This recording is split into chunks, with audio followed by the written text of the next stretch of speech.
agent fulani tulikuwa mara nyingi nilikuwa nikitaka kutoa pesa, ananiambia nimuonyeshe transaction message yangu kama message imefika kwangu.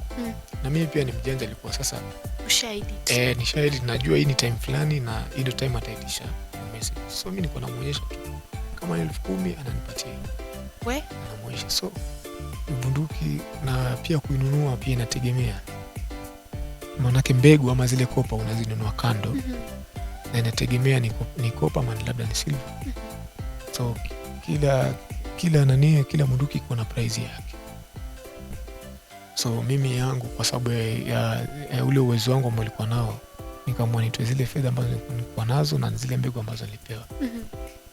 So nikawa kuna baadhi ya watu kwenye serikali, maafisa ambao ni wazuri, ambao wanatumikia Kenya yetu kwa njia nzuri, lakini kuna wengine ambao ni wabaya. Wanatumia positions to exactly. Praise God, good people, and welcome back to Bethel Clouds TV. My name is Shiko Gitao. Today tuna mgeni specially anajulikana kama Steve Odhiambo, na kama kawaida hapa hivi tunawaletea inspiring stories for many people to get inspired na kujua kwamba hata kama uko kwa hali mbaya, it is not your end. Steve, karibu sana. Asante, nashukuru. Asante kwa kunialika mahali hapa kushare ushuhuda wangu na kuencourage watu kule nje. Yes. Naendeleaje? Naendelea salama. Kristo ni mwema katika maisha. Najua watu wengi labda ama kuna ambao wameweza kusikiza story yako, lakini najua pia kuna wale ambao hawajaisikia. Kwanza kabisa tuambie jina kamili. Okay. Majina yangu ni Steve Odhiambo. Nimeokoka, Kristo ni Bwana. Na Steve Odhiambo, I'm now a youth leader, youth pastor. Na hivi sasa niko na ministry yangu ambayo inaitwa Crime to Christ, ya kuhimiza vijana wabadilike kutoka kwenye ulimwengu mchafu na kuja kwenye ulimwengu wa kiroho ambao ni ulimwengu ambao ni mzuri wa kumpokea Yesu Kristo, kubadilisha maisha yao.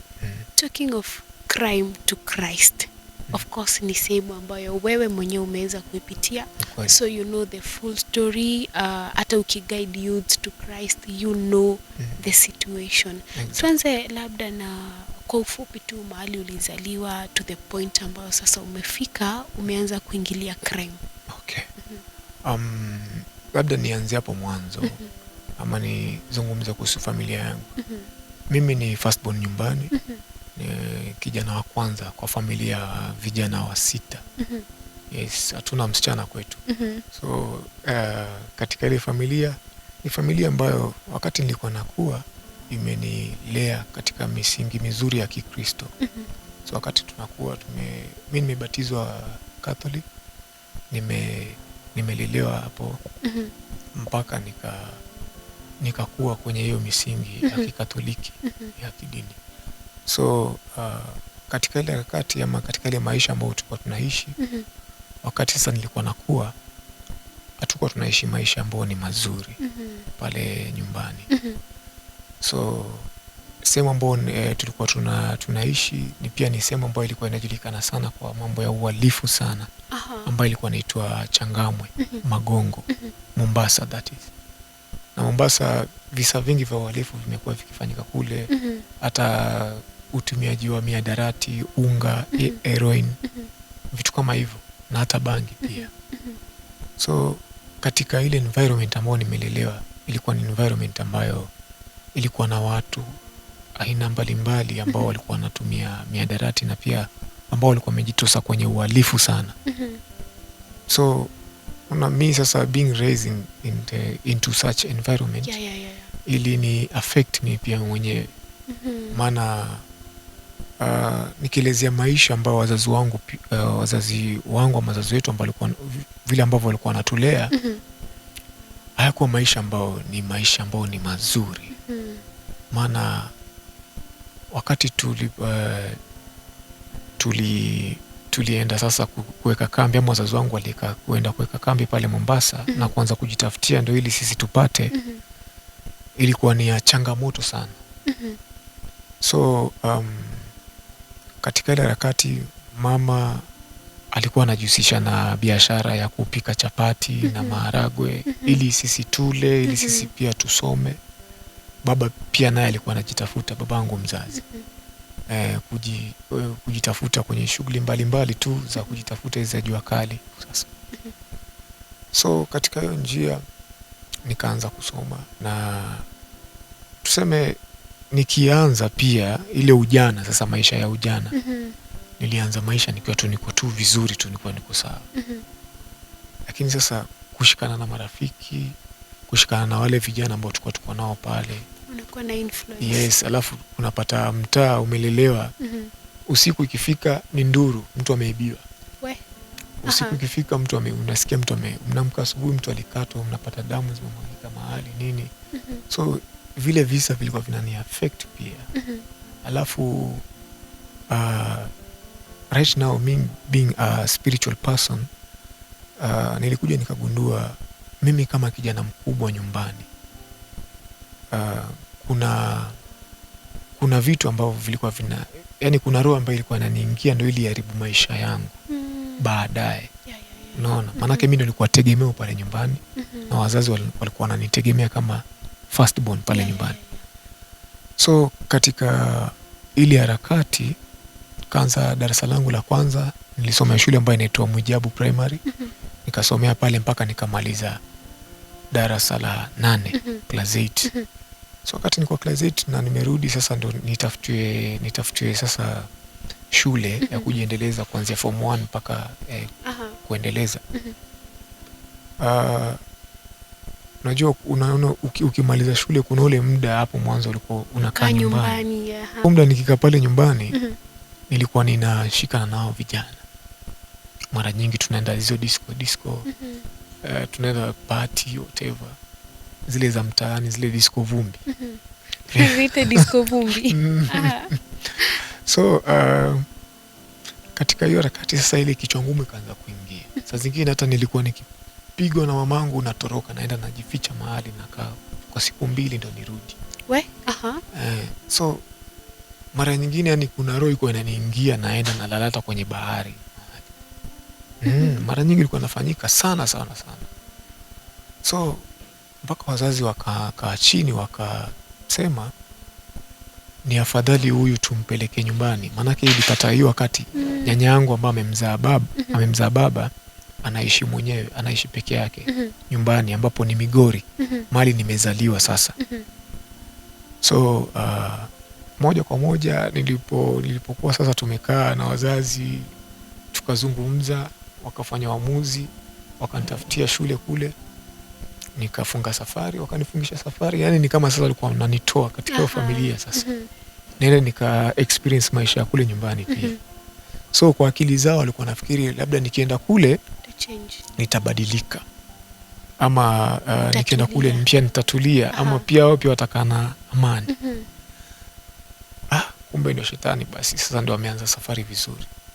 So nilipoenda kule, maisha ikawa ninaishi na nyanya, lakini kumbuka maisha ikawa ni bado ni mazito. Nyanya sasa pale ni mtu, sasa nyanyangu by the way ni mtu, hata nafikiri labda tuseme amepunguza siku hizi, lakini ni mtu ambaye alikuwa anakunywa pombe na kutumia hizi sigara za wazee hizi tobacco hizi za kuroll na gazeti. So ni mtu alikuwa anakaa anatengeneza sigara mwenyewe na anavuta. So katika mazingira, hebu imagine umelelewa na mtu kama huyo, pia unaanza kuishi na yeye, na umefika ile teenage age yenye unasumbua sasa. Alafu ile roho bado iko ndani yangu. Ikafikia mahali wakati naendelea na shule sasa, nimeanza kidato cha kwanza form 1. Wakati naendelea, kumbuka pale pia kuna vijana wametoka sehemu mbalimbali, wengine wametoka Nairobi, wengine wametoka wapi, sehemu mbalimbali tu. So mbia wako na vichwa vyao. Napata sasa mimi ndio nilikuwa ni mtu pale darasani naka backbench huko. Kichwa ni kigumu pia sasa. Najisifia nimetoka Mombasa, alafu sasa watu walikuwa na ile furaha, huyu kijana ametoka Mombasa. Maybe hakuna vitu mjini ni mjanja. So mimi pia katika hiyo hali nikaona niko na ujanja na nimewazidi akili. So mimi pia nikaanza kuonyesha ule ujanja pia wa mtaani huko nini, urafiki ukaingia. So urafiki pia ukiingia hivyo, au pia wanaonyesha zile tabia za pale village. Labda kuenda zile disco, hizo disco za matanga.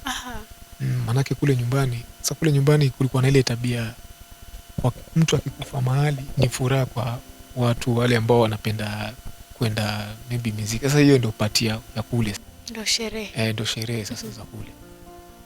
So mara nyingi tukienda hizi party, kulikuwa kunatokea mavita.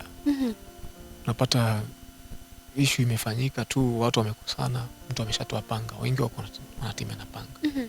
So mimi nikienda katika hizo sherehe kama hizo, pia naona vile watu wanafanya. Sasa mimi pia nilikuwa nikienda, mimi pia najiami na natembea na panga yangu. So inapata mahali sasa zingine nafika, natoroka nyumbani usiku, naenda nashikana na marafiki zangu wananingojea labda mahali, tunashikana tunaenda kwa hizo disco.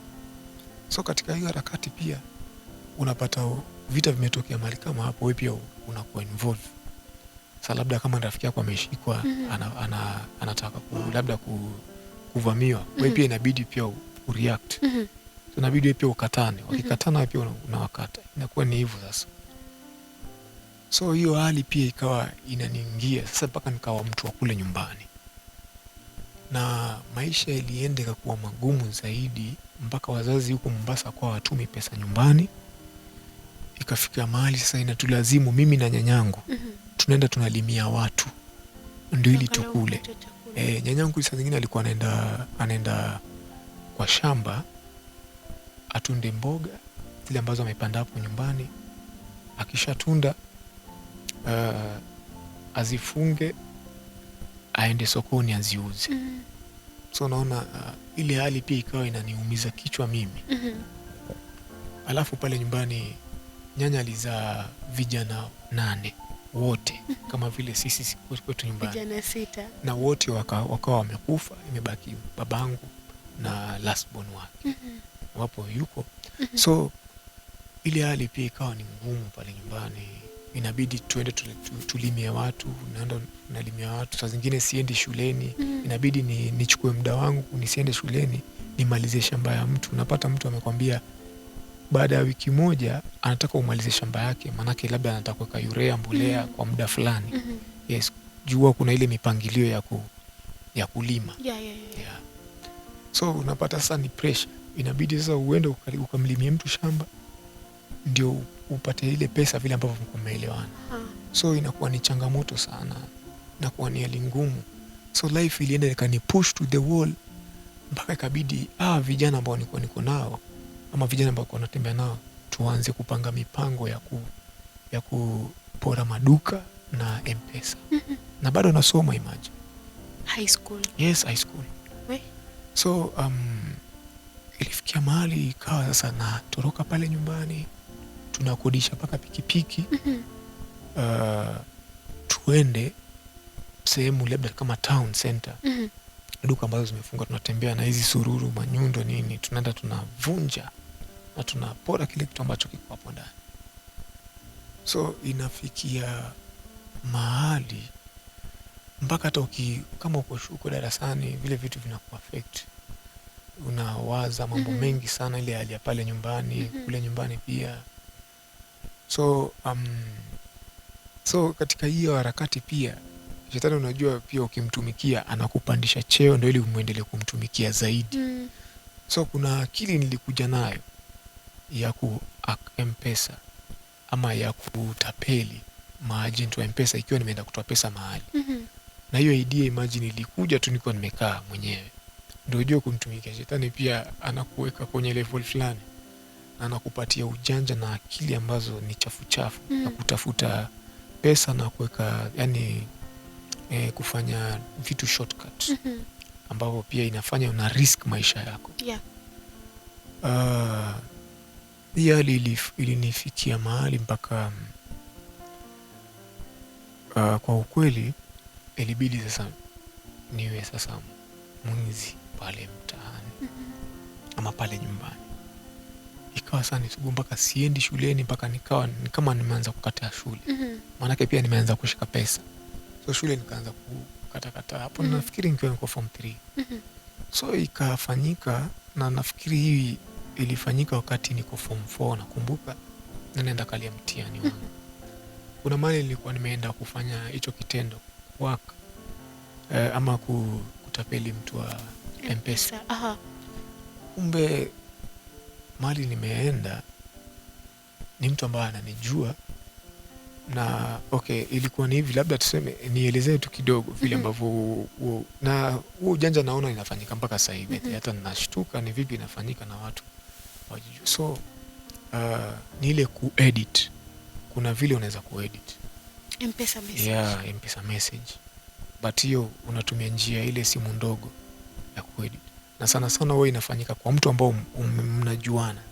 So kule nyumbani kuna mtu kuna agent fulani, tulikuwa mara nyingi nilikuwa nikitaka kutoa pesa, ananiambia nimuonyeshe transaction message yangu kama message imefika kwangu. Na mimi pia ni mjanja, alikuwa sasa ushahidi. Ni shahidi, najua hii ni time fulani na hii ndio time ataitisha hiyo message. So mimi niko namuonyesha tu kama ni 10,000 ananipatia. Anamuonyesha. So nilikosea, nikaifanya hivyo, na nilichukua pesa nyingi sana. Karibia ilikuwa ni 22,000 nakumbuka. Sasa shida ni nyumbani kule kuna shida neto. Sasa yeye yake message ilikuwa inakuja baadaye. Mara nyingi hivyo ndio alikuwa anafanya. So mimi nilikuwa nimeshamsoma pia. So niliporudi nyumbani nimetulia, jioni saa 9 nakumbuka vizuri sana. Simu naona simu inapigwa. Kuangalia simu nisijui, kushika naambia baba, hii sijaona message ya M-Pesa na ningependa ukuje hapa dukani tuongee mambo.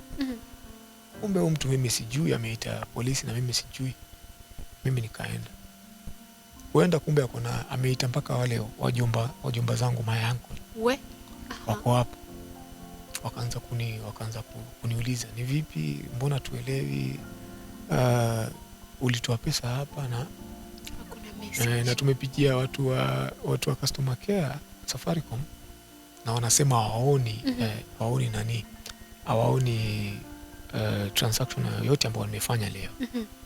Hapo nikaanza kutetemeka, lakini sasa ule ujasiri kwa ndani yangu, ile kichwa ngumu, ile maisha ya shida, ile kichwa ngumu, nikaanza kuwajibu vile mimi nataka. Kama mimi nimetoa pesa, na kama muamini basi angalieni message si bado ndio hii. Kuangalia wanaona ni kabisa nilikuwa nimetoa pesa hapo. So wakakuwa wamekorogeka. Sasa ikabidi sasa mimi kidogo, naona wakati tunazungumza kidogo tu hapo polisi wakaingia na pikipiki, tukatoa pingu, tukaingia, tukaambiwa twende police station, twende kaeleze vizuri, na mimi ni mwanafunzi. So polisi pia walikuwa wananishika wakijua mimi ni mtu tu mtu mzima ushamaliza shule. Lakini kumbe sasa hawakujua mimi ni mwanafunzi. Sasa by the way pia ni jambo moja ambao pia ilinisaidia katika hiyo harakati sasa, in that situation. So tupofika pale wakaanza kunikosha, mimi kana najibu vile ambavyo mimi najua, najibu mpaka nikaona ni kama nimwashi. Nani nikasema mimi najua mimi ndo nimefanya kile kitendo, lakini nakataa. Pia tuseme nilikuwa natumia hekima zaidi pia kwa challenge. Mpaka wakaamini, wasema kweli huyu kijana yuko innocent. Sasa tufanye vipi?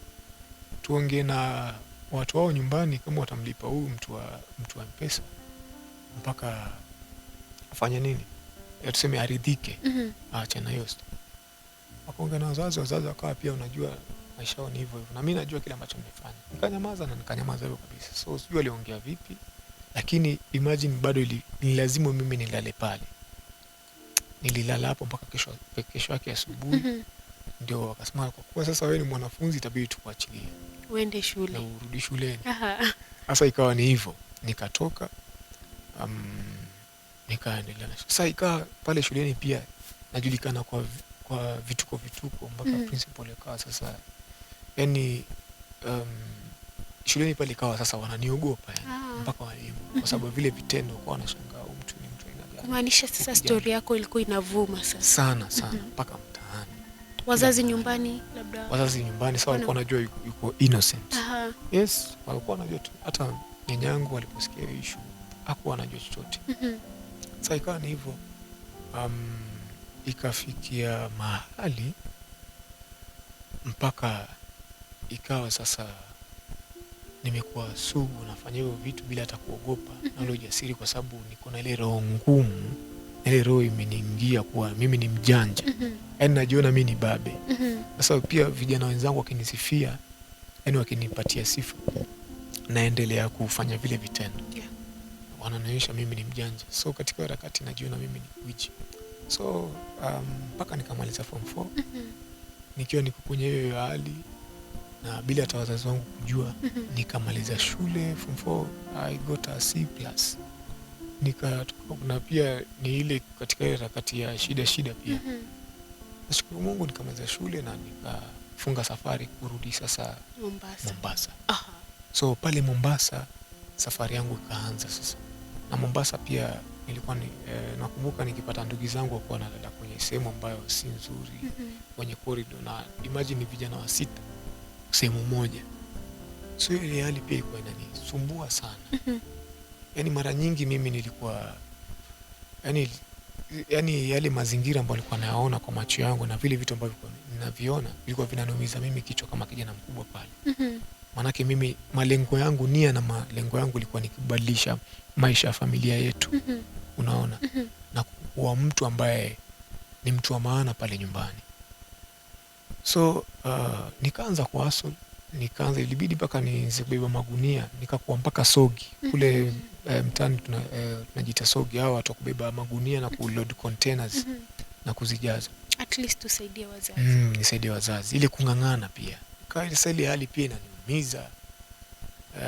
Kazi ngumu, alafu umri wangu ni mdogo na wazee ambao nilikuwa nafanya kazi ni watu wazima. Hata wao wenyewe pia walikuwa wanashangaa kijana mbona amejileta hapa. So pia ile kujinania, alafu nimetoka nyumbani pia nimezoea ile hali ngumu, so ilikuwa inanishtua. Mimi nilikuwa nabeba magunia tu. Na ili nisukuma mpaka nikapangisha nyumba nikawa na kwangu. Nikaanza kutafuta makaratasi zangu za form 4 class 8. Nikaanza sasa kufanya kazi kama nakumbuka nikianza kazi yangu ya kuajiriwa vizuri as a pump attendant kwa petrol station fulani Mombasa pale. Sasa ikawa ni hivyo, safari yangu ikawa ni kung'ang'ana tu, kufanya kazi, kujitafutia. So kuna mali nilipotoka pale kwenye hiyo kazi ambayo nilikuwa nimeajiriwa kwa petrol station, nikaingia kwenye kazi nyingine tena. Na hiyo kazi ilienda, contract ya pale ikawa imeisha. Nikarudi nyumbani, ikawa nimekaa pale nyumbani. So wakati niko pale nyumbani, kumbuka maisha bado yako vile vile. Though ilikuwa ni ya kung'ang'ana, but maisha bado yalikuwa ni vile vile. Nakumbuka ile roho ambayo nimetoka nayo nyumbani bado iko ndani yangu, haijatoka. So wakati niko pale, kazi imeisha, nimekaa, nikaanza kurudi kwenye zile base na Mombasa tunaziita maskani. Base sasa. Nasikia huku mnaziita chochee, Nairobi ni chochee ama nini? Ndio hizo. So nikawa nimekaa kule idol, alafu hakuna kitu ambacho nafanya na marafiki. So hapo sasa nikawa niko too much sana. Hata saa zingine ilikuwa inanisukuma mpaka naenda nalewa na kunywa pombe zaidi nikipindukia. Nikaanza nikaingilia hata bangi pia. Nikawa navuta bangi. Sasa ukiangalia meno yangu pia bado ilikuwa iko na nani za sigara, maana mara nyingi pia nilikuwa navuta sigara. Navuta sigara sana. Lakini uraibu wangu mwingi ilikuwa ni hii mogoka. Nilikuwa napenda kula sana kwa muda huo. Ikafikia mahali pale mtaani, kwa kuwa kulikuwa na visa vingi vya uhalifu, vijana kuiba nini na mambo mengi. So mimi nikikaa, kwa kuwa pia pale mtaani pia watu walikuwa wananijua. Hichi kikundi wakati tumekaa pale na vijana,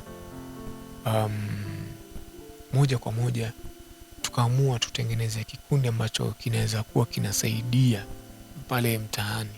Hata si kusaidia, tuseme yani ni team, yani ni gang, kitu kama hiyo, ambayo mtu yote akitaka kuiba pale mtaani mnamzuia. Tunamzuia ama tunamtafuta ikiwa ameiba. Hicho kikundi kilikuwa kinaitwa Don't Take. Nilichora paka kwenye mkono, nafikiri nimeionyesha mara nyingi sana. So ilifikia mahali hii don't take ikawa tunashirikiana mpaka wazee wa mtaa kuhakikisha mtaa wetu hakuna uhalifu unafanyika. So ile pia sasa tukishikana na hichi kikundi ama mimi nikiwa kiongozi mtaa fulani ama watu fulani wakikuja kuiba pale kwa ile mtaa, mimi nilikuwa capable kama kiongozi wa kujua ni mtu fulani ndo amefanya hichi kitendo ama ni gang fulani imetoka mahali fulani kuja kufanya uhalifu hapa, na tunawafuata. Kama ni kukatana tunakatana na tunapigana, yani na njia nyingine tatanisha hata kama ni mchana. Kwa hivyo group ilikuwa kuhakikisha kwamba kwa hiyo area hakuna wizi. Hakuna wizi. Kutuliza hiyo story. Kutuliza ile. Alafu pia unajua ile ujana ile ubabe. Yaani kutaka kuonyesha sisi pia tunajiweza. Ule mtaa pia hatutaki michezo yani. Yaani tutaki sisi pia tuonyeshe kuwa hatuna uwezo wote ule. Unaona? Sasa ikawa team ikaendelea juu, nikawa naanza kuona hichi kikundi mimi nasaidia mtaa lakini sipati chochote. Lakini usaidia. Maisha yako vile. Alafu sina kazi. You're not earning from it. Yeah.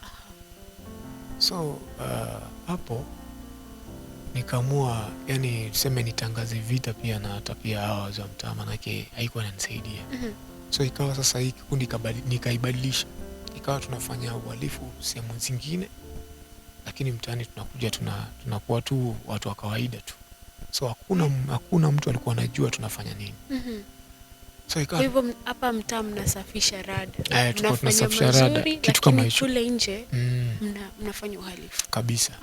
So ilifikia mahali so hichi kikundi ikawa inajulikana sasa, don't take ikawa ni kila mahali.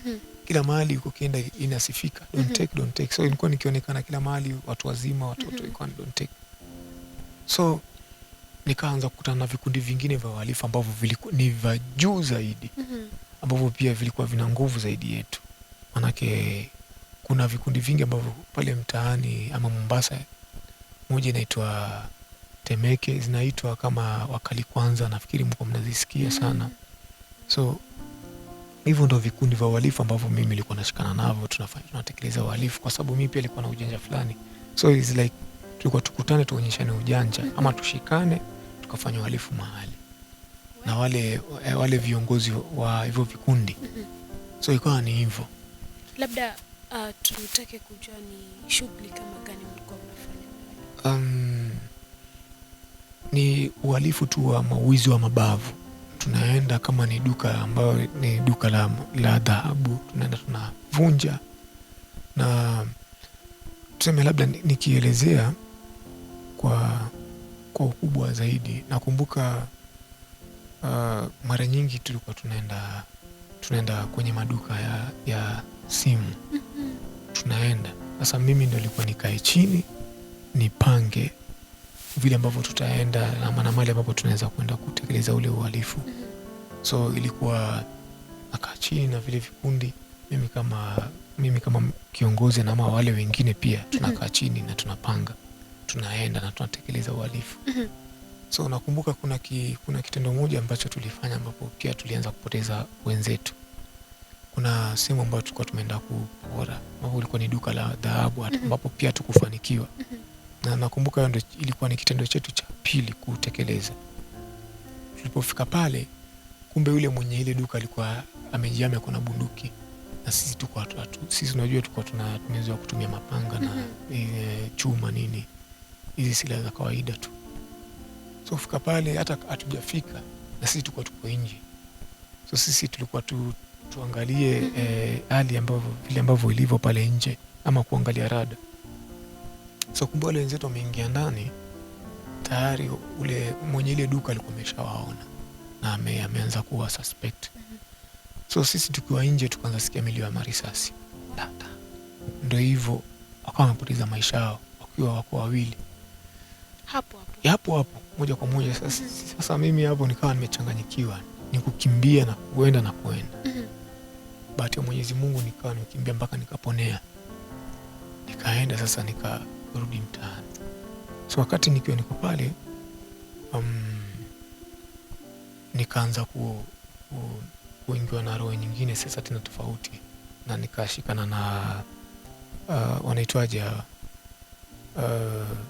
mabroka. Manake kuna vitu kwa tunaviiba kama simu, TV, maybe fridge, hizi electronic gadgets.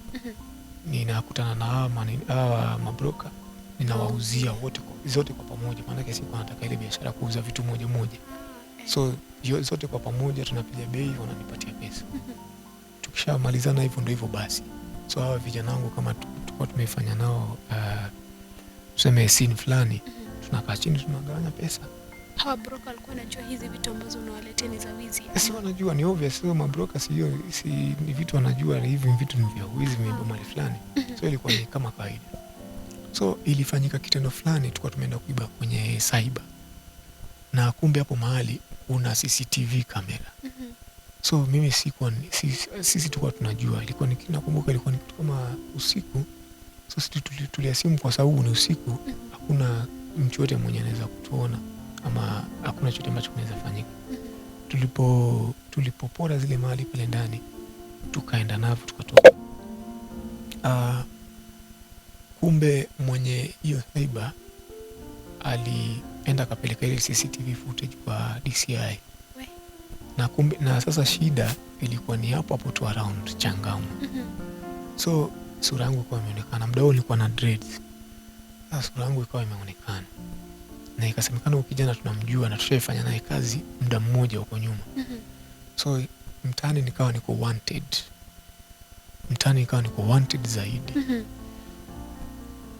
Ilifika mahali kuna msichana nilikuwa naishi na yeye. Nilikuwa tuko naye kwa nyumba. Kama mpenzi wako? Kama mpenzi wangu. So nilikuwa nimetoka, nakumbuka usiku.